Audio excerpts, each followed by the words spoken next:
It's the Weekly Wrap with your host, broadcasting legend Bruce Wolf, and his trusty sidekick, comedian Tim Slagle. And now, without further ado, Bruce Wolf. Bruce Wolf, Tim Slagle on the Weekly Wrap. Tim, how have you been?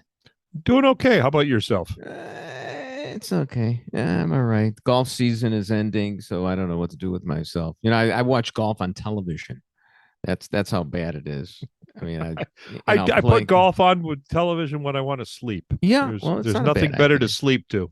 It's it's nothing like playing a round of golf. You come home, you put golf on TV, and you go to sleep because you've had a hard 18 holes riding around in a cart. Yeah, it's yeah. We grow old. We shall wear our trousers rolled. And speaking of old people, Joe Biden. I guess it got its due in the news media over the last few days, but the guy actually talked about how we're going to face Armageddon because of the Ruskies. But he did it in a meeting with Democratic donors. He didn't do it from the Oval Office. He really low-keyed it. And it's not the kind of thing you low-key the possibility that Russia is going to use nuclear weapons and lead to annihilation. Yeah, that's not really a donate now promise. It's not because usually it's stop the opposition, not stop me. Yeah, I just the thing is that and because of the setting in which he did it, nobody took him seriously. I mean, it's definitely a case of the boy who cried Bruce Wolf, and I always do like using that's trademarked, by the way, that phrase. But I just the markets didn't react to it. It's like no, nobody's really worried about it. But I mean, and also he did say that if the Russians use a nuclear weapon, that would lead to nuclear annihilation. Well, I mean, it could, but that's not the way these war gamers game it out necessarily. It's not. It doesn't necessarily mean that there would be nuclear annihilation on the planet.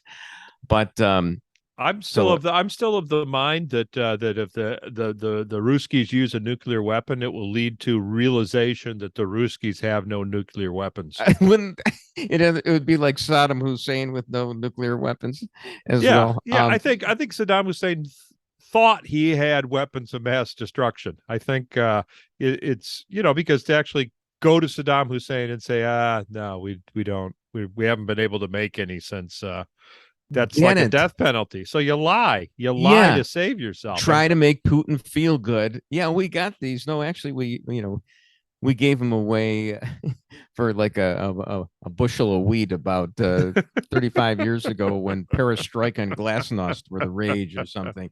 So yeah, wouldn't that? Plus, I mean, especially with the way the Russians do things, just because they have the nuke doesn't mean that they can set it off. I mean, witness their incompetence in Ukraine. So, yeah, it doesn't seem like anybody's really too worried about it. But then, on the other hand, one of the problems is that a lot of times we should be worrying about something and we don't. I still can't get over the fact that during the 2020 debates around February, the Democratic debates, it wasn't until about the fifth Democratic debate that somebody actually brought up COVID. And the next week, everything was shut down. But it took them like five. And the guy I know, Jimmy Pethokoukis from the American Enterprise Institute, kept tweeting during each Democratic debate, what about this COVID thing?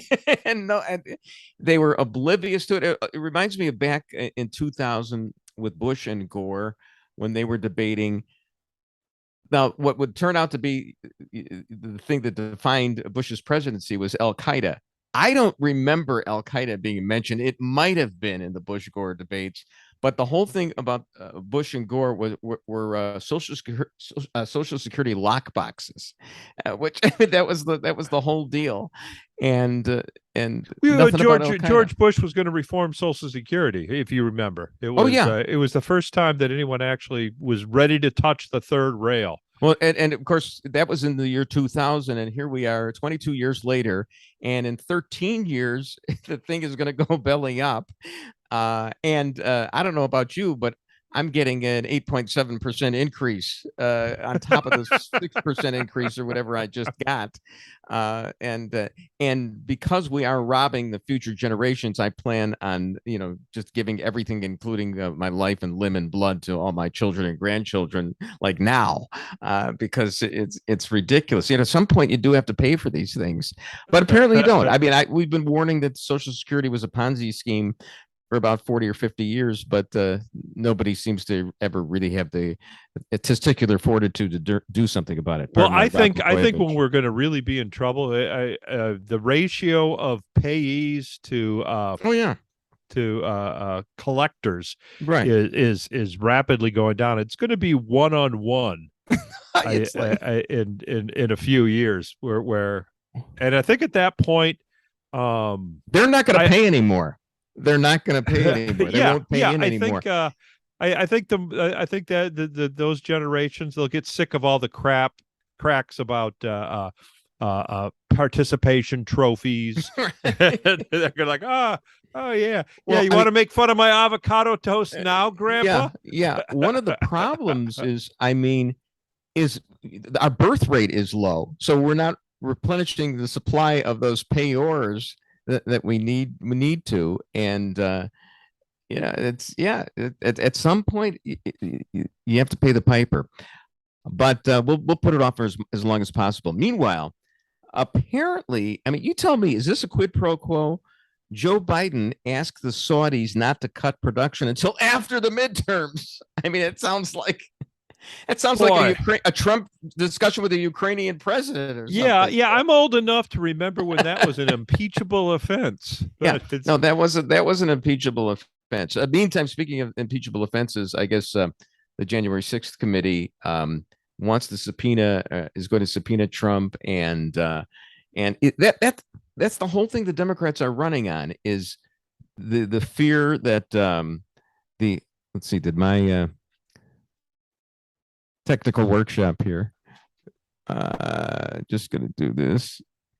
They're running against Trump. That's the fear that democracy is going to die in darkness, as the Washington Post says, or abortion, and just ignore just about everything else, which includes. Well, it cracks me up that they're saying that Trump is a threat to democracy, and he's such a threat to democracy, we can't let people vote for him. Well. Now, he did move his boxes around from the basement to some other place, and that apparently is going to be the big thing that nails him finally. I guess so. Meantime, well, but Melania might get subpoenaed on that too, and she might actually testify that he left him on the dining room table, and I bugged him for a year to get that crap off the dining room table. No, yeah. I get it. It'll come down to something as trivial as that. The FBI apparently offered $1 million for proof that the Steele dossier was real, and they couldn't get it, but they still went to the FISA court after that. And so the FBI is corrupt. I'm willing to trade. Just call it a wash. We won't throw Comey in jail. We won't throw Trump in jail, and we won't impeach Biden for wanting the quid pro quo. Meantime, has Biden's birthday passed yet as we record this? Whatever it is, they tried to low key it. I got this from the Dispatch. The topic of Biden's birthday has been met with some trepidation in the West Wing, and senior aides have called around to allies to seek advice on how to best handle the date that will surely draw significant attention from reporters and Republicans alike. He's gonna be 80, and that is it's November 20th. He'll be 80, and isn't that something that you have to try to avoid? The president's birthday. Yeah, because 79 seems so much less senile. I guess so. We've come a long way from Marilyn Monroe singing "Happy Birthday" to JFK. I mean, could they exhume the corpse of Marilyn to go "Happy Birthday," which would be pretty good for a corpse to be able. Well, they to might not like have to. He might see her anyway. Sure, it's possible they will have a meeting, and when they do, at the gates of hell, he can say, wasn't I just like JFK the way I handled that Russian nuclear crisis by telling donors that that we faced global annihilation and then did nothing about it? And finally, on the Biden beat, I mean, this is from the New York Times. And the New York Times is doing this, by the way. And so, they're the Biden sympathizers. They helped get him elected. He makes up a lot of stories. So there's a story that as he campaigned for the presidency in 2019, Mr. Biden described how he had traveled to Afghanistan to pin a silver star on a Navy captain for retrieving the body of a fellow American from a 60-foot ravine.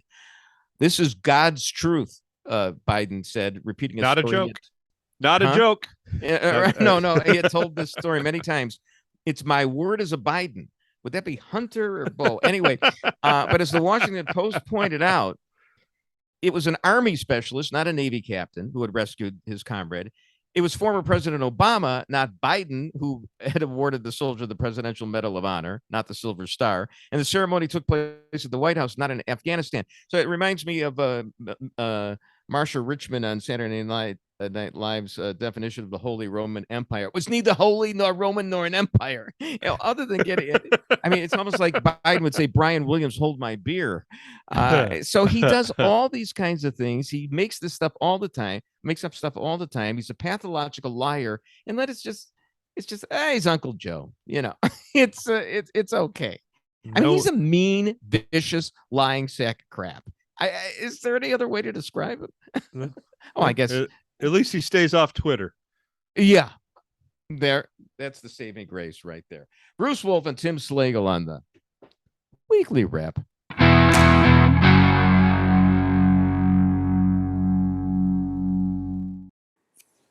The critical race for the U.S. Senate from Pennsylvania took an attention-grabbing turn last night after Dr. Oz's opponent appeared on TV and showed he reads the reporter's questions on a computer screen.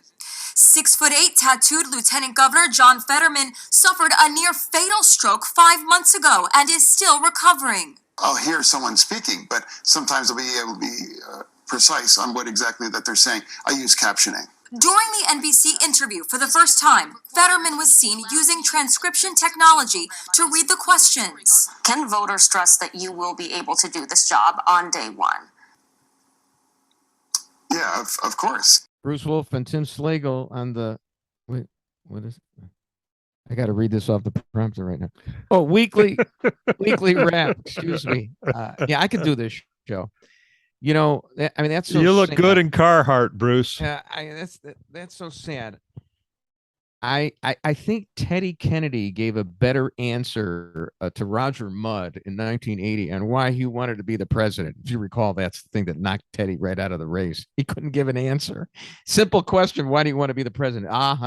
Yeah. When I returned the car and Mary Jo were gone. No, that's not it. But anyway, so this reporter who asks Fetterman a simple question and he can't answer it. Is getting lambasted, basted, whatever, because she reported the story, and I kudos or kujos, as Michael Jordan would say, to this NBC News correspondent for doing the story. I think she may have violated NBC journalistic ethics by putting a Democratic candidate for Senate in a bad light. But maybe she's in negotiations with Fox News. It's possible she's a renegade, a double agent. So the thing about Fetterman, of course, everybody's making a big deal out of this, that you need to be able to speak in order to be in the Senate. I mean, not everybody is Jimmy Stewart and Mr. Smith goes to Washington and has to do a filibuster. I mean, do you really have to talk? I understand that in Congress, they don't even go to meetings or study up on any of the issues. It's all videoing yourself on your cell phone so that you can say that you're here and you're auditioning for a job at Fox. But I get that. But in this, I mean, these guys are just nothing but placeholders anyway for us. It's more like a direct democracy. These guys are more like the electors for the presidency than than actual representatives now. I mean, even a guy like Herschel Walker can be a senator as well. So I'm not so concerned that this guy can't actually spit out an English sentence, which I'm having a hard time myself, and I have not had a stroke, to my knowledge. So, your views? Well, yeah, I wonder what's left there. I mean, it's like you said, yeah, that makes perfect sense. Yeah, they're not actual senators anymore. They're just avatars. Right. I mean, and that's what Biden was, just an avatar, just but Fetterman, he creeps me out. He's got to have he wears those hoodies to hide that Siamese twin that's growing out of the back of his head. Have you seen pictures of that? I haven't seen it, but now that you're mentioning that, if I had a senator, he'd look like Trayvon Martin too, I guess. So that what I was searching for before were the electoral college electors. I mean, that it's a pro forma position as far as I'm concerned, being in the Senate. In the old days, back when this republic was created, we would send men of fine character to represent us. Now, they didn't get to do all that much because basically they couldn't reach us anyway. They didn't have electronic communication, and they couldn't control us that much, and there wasn't all that much to do. And we didn't know anything, so we invested, everything in these guys, but it was limited. So it wasn't everything. It was limited, but they were men of good character. Now, I don't think you necessarily need a man of good character. Witness Donald Trump or Joe Biden. It's just a guy who's there who we have this old-fashioned adherence to the idea that we need a real human being in an office. I think AI is going to take care of all that at some point. And you mentioned avatars, so wasn't maybe not the original idea of the Senate, but certainly it came along afterwards that it was supposed to be a debate group. Oh, okay. And that's where it was supposed to be a version of the Constitutional Convention that would be applied to legislation. Is that you would have representatives of the states appointed by the states to discuss issues that the hotheads in the House that were picked there by democracy. You don't think Herschel Walker? You don't think Herschel Walker saying I didn't pay for her abortion that adds to the you know what? The great national conversation. If he was a Democrat, that would make him a hero. There is a little bit of hypocrisy there. On the left, that's what a gentleman does. In equity, we refer to that as unclean hands. You can't blame Herschel Walker for getting a woman an abortion when you're in favor of abortions. Yeah, that's a heck of a gift. Yeah, that's in Democrat terms, he didn't want the poor girl to be punished with a child. There we go. So speaking of identities in politics, Tulsi Gabbard has decided that she's going to leave the Democratic Party. Now, she had this tweet. Do we have that tweet of hers by any chance? And she is, I have to admit, she's a pretty cute woman. Huh? She's kind of cute. She's kind of cute. Do you think she's as cute as Meloni or whatever her name is, the new president of Italy? Yeah, I think so.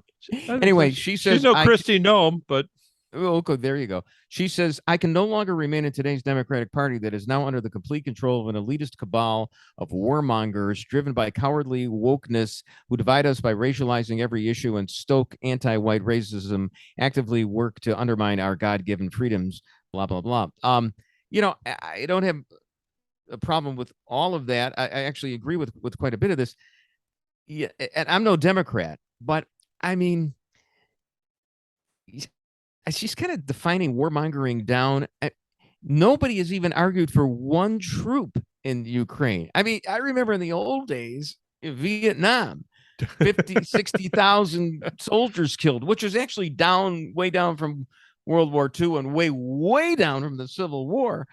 But, and every life is important. And we lost about 4,000 in Iraq, but it's just, it boggles the mind to think that you could accuse somebody of warmongering when we're not even in the war. I know we're spending a lot of money there, but we haven't committed one troop and don't plan on doing that. So, but as for the rest of what she said, I found that interesting. And it seems like, the parties are really going through an identity crisis. It's really hard to tell who's a Democrat anymore, who's a Republican. It sounds to me like she's running for president as a libertarian. I mean, that's that's pretty much a libertarian platform that she espoused. I guess so. Anyway, I thought, I found that interesting. And she has support. I don't know. Did you see the video? I probably should have prepped this first, but no problem. People shouting down AOC. About warmongering, and it sounds like they were pitching Tulsi's platform, but it was they shouted her down at an appearance, calling her a warmonger, saying that she's supporting Nazis in the Ukraine and stuff like that. Wow, that's interesting. It's difficult because what's funny is that people like AOC, back in my day, maybe your day as well, because our days were pretty kind of overlap. Pretty close. Yeah, she would have been like the anti-war protester. Yeah, she would have been, marching in the front of the line at Kent State.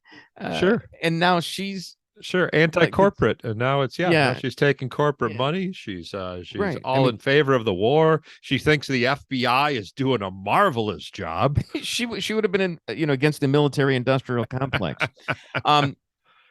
Here was a story, another one I think I got from the Dispatch. Sloppy polling coverage. Half of voters say climate change is important in the midterms, a poll finds, and that's true.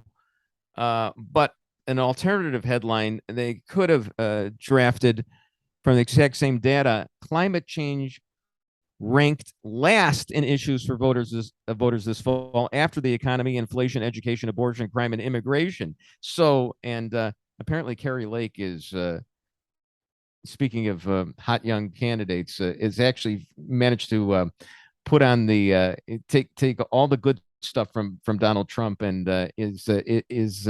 she may not win, but is doing quite a job. But I think she's going to win. You think Carrie Lake's going to win? Okay. Yeah, it's neck and neck, and there's I really think that there's that 2016 polling problem where people are ashamed to admit who they support. But how about Masters? He looks like he's not going to win, right? Masters in Arizona. Okay. But in any event, as far as the issues go, I mean, it is funny when you have people saying that climate change is important, but it doesn't even rank. So it's important to the people running the polls because they brought it up. No question about that. They didn't bring up highway funding.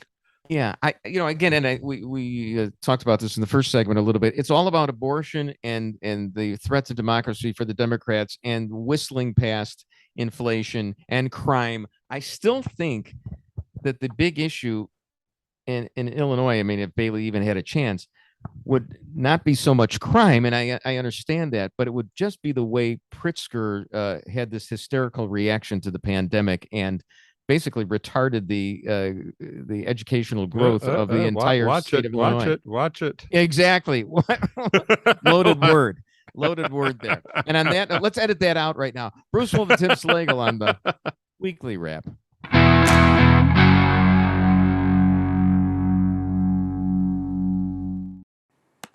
A moment of backroom bigotry captured on a leaked tape. 3 Los Angeles City Council members, all Latino Democrats, led by Councilwoman Nuri Martinez. I see a lot of little short, dark people. Hateful comments fired in all directions, and no one pushed back.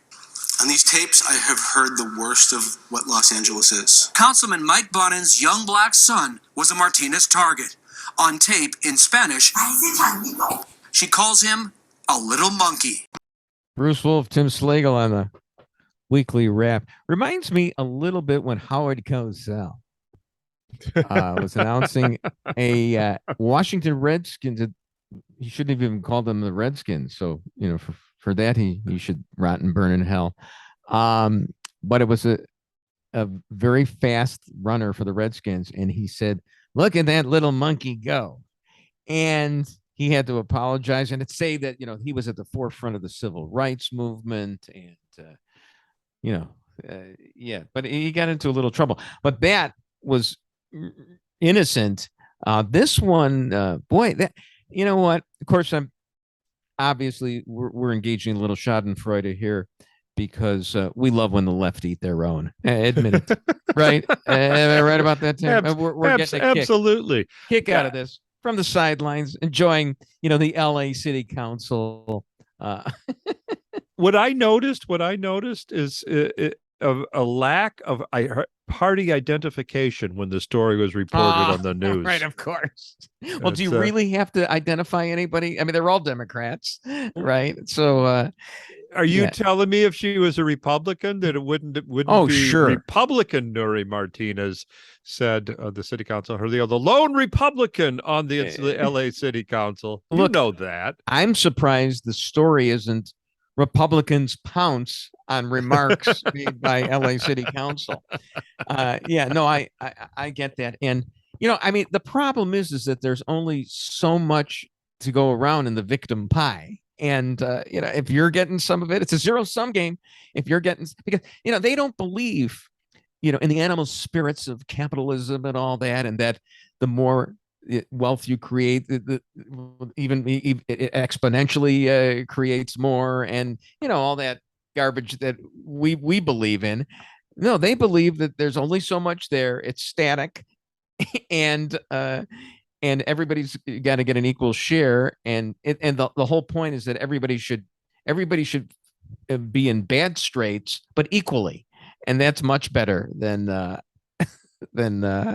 Our producer is saying that he went through 10 stories on this, and only 2 mentioned that she's Hispanic. So Hispanic? The LA City Council woman who made these remarks, she's Hispanic. So you did know with that, a name right? like Martinez? No, That's unheard of. Hard to know. Anyway, so that was that's always good, clean fun. Moving right along, just some other quick items here. So Stacey Abrams apparently denied that she was an election denier, which is fun. It's kind of meta of her to do that. And I think if you remember when Atlanta lost the All-Star game, the baseball All-Star game, and it hurt the city and the state. I think at some point she denied that she wanted Atlanta to lose the All-Star game. So she tried. She would make a great governor because she'd double back. She'd talk out of 3 sides out of her mouth. I forget. Why did they? I can't even remember why they lost the All-Star game. Voter suppression, my friend. The new Georgia law, Jim Crow 2.0. That's right. That's right. They passed a law that was very similar to Colorado law, where they actually moved the game. Yeah, sure. Doesn't matter. Doesn't matter. It's the same thing. I mean, has Stacey ever conceded the election? I don't think she will. No, now she's doubling down. She won't. She'll have another one that she won't have to concede. I'm speaking of making it, and they should make it easier to vote. This is ridiculous. I want to be able to vote and get my flu and COVID shots, and also maybe you do it all at Walmart and get some caramel corn as well given to you. I don't know if you were a fan of the Max Headroom show. Was not, but I'm familiar with it. Yes, one of the I think it was the pilot with the original concept behind it was they convinced people that they could watch TV while they sleep and it was a gimmick, because at that point in the future, that's how you would select your president, is whatever station your television was tuned to at midnight on election night. That's candidate. It was like Nielsen ratings is how they elected the president. And so they convinced that one station you could watch while you were sleeping so that people would tune to that station to try it out and inadvertently elect a candidate. There was once a Disney movie, I believe, where you could learn in your sleep, through osmosis, whatever is it. And I had suggested years ago that when American Idol was the rage, that since so many people were voting for that we should just vote for the president at the same time. Kill two birds with one stone there. But yeah, I've been saying forever that 100% voting participation equals President Kardashian. Right, or President Brezhnev, because I think in order to do that, the old Ruski land.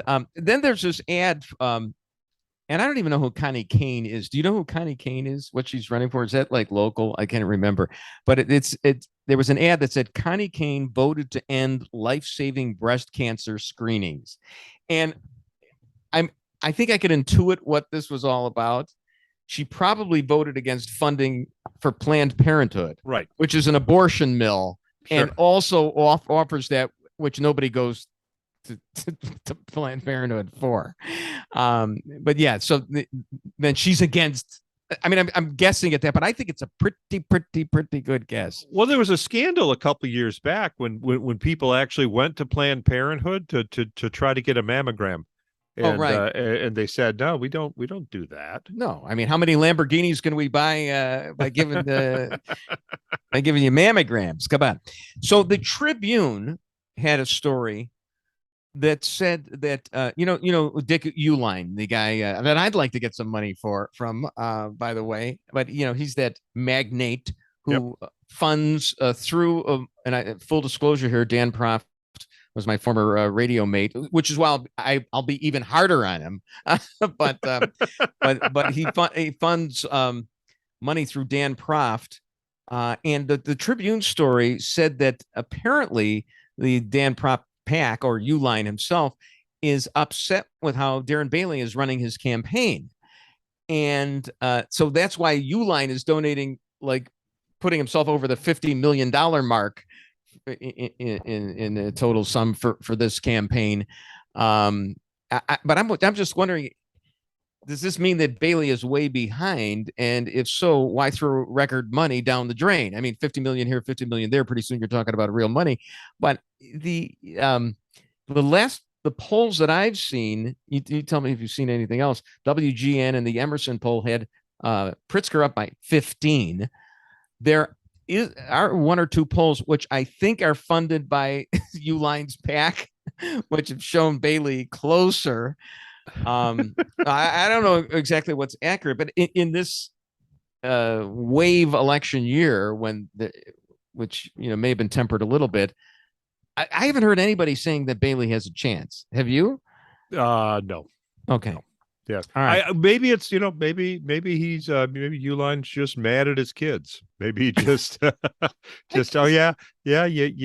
think that you're progressive. Watch me burn your inheritance. I just wonder what his motivation is. He is described in the Tribune story as ultra conservative, and I notice the Tribune doesn't describe Pritzker as ultra liberal.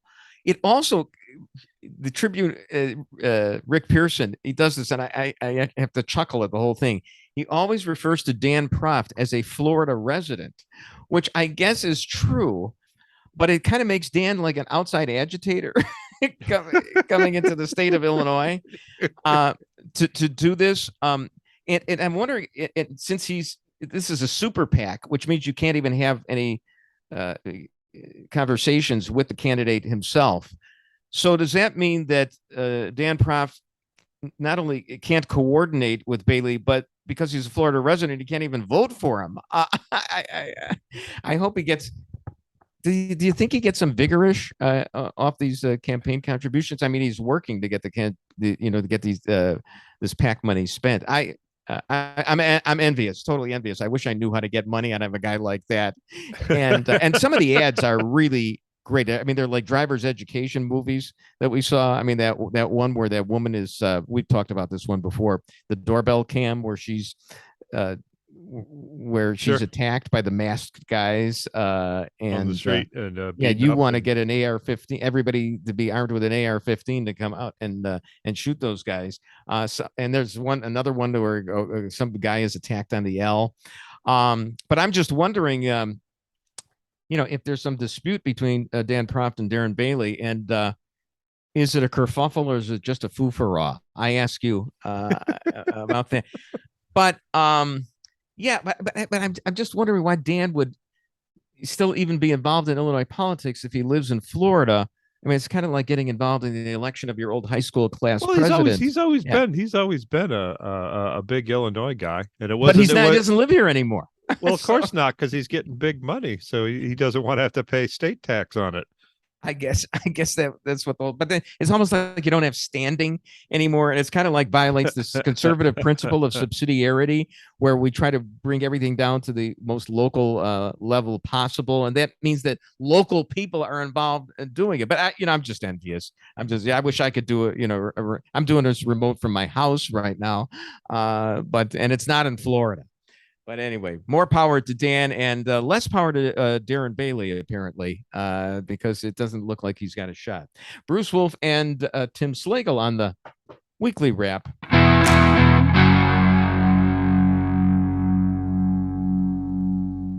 Has confirmed the FBI has gathered what it feels is sufficient evidence to charge President Biden's son Hunter with tax and gun-related crimes. Sources familiar with the probe say investigators have sent their findings to the U.S. Attorney in Delaware. The president's son acknowledged in 2020 that he was the subject of a federal investigation into his taxes. A spokesperson for the U.S. Attorney's office has declined to comment. Bruce Wolf, Tim Slagle on the weekly wrap. So isn't this whole Hunter Biden indictment thing like a feint by the feds to keep our eyes off the prize, and that is the 10% for the big guy? Isn't that? Yeah.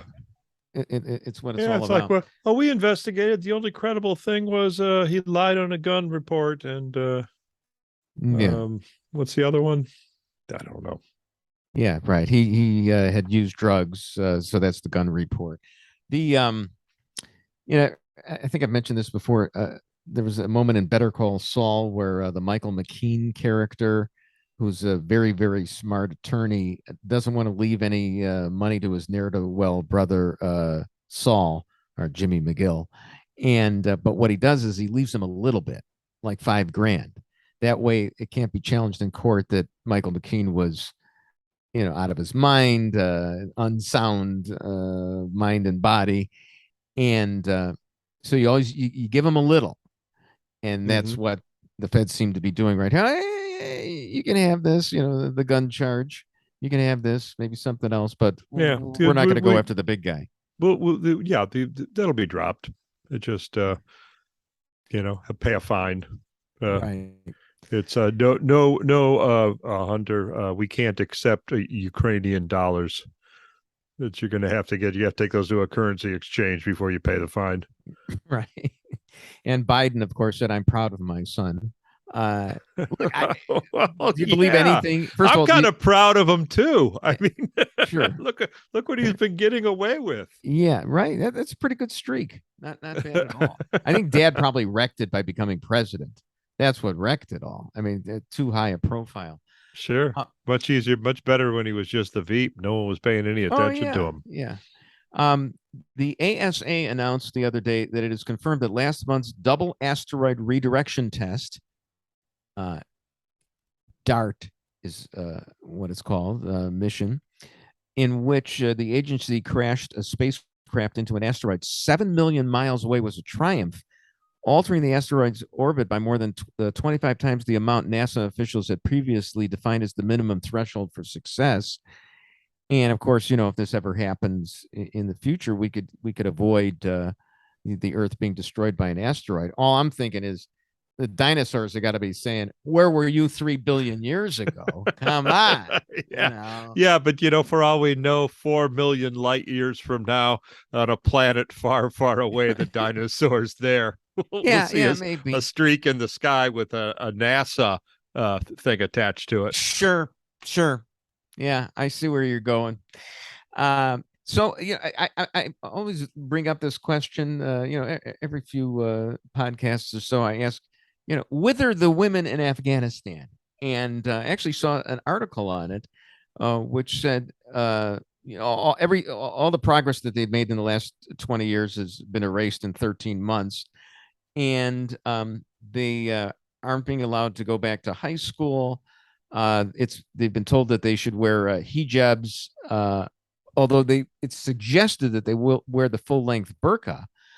And I'm thinking, actually, the women are getting away with it's not as bad as I thought it would be for them. So I thought the Taliban would start killing them. Yeah, it was going to get mass. Ugly. They're only suggesting burqas. They're not forcing them to wear the burqas. So it's not as bad as I thought it would be. So now, they're not going to be able to go back to do in school teaching, huh? No.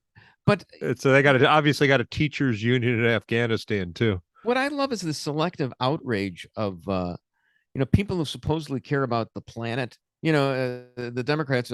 It's always about the climate change. What's going to happen to our planet?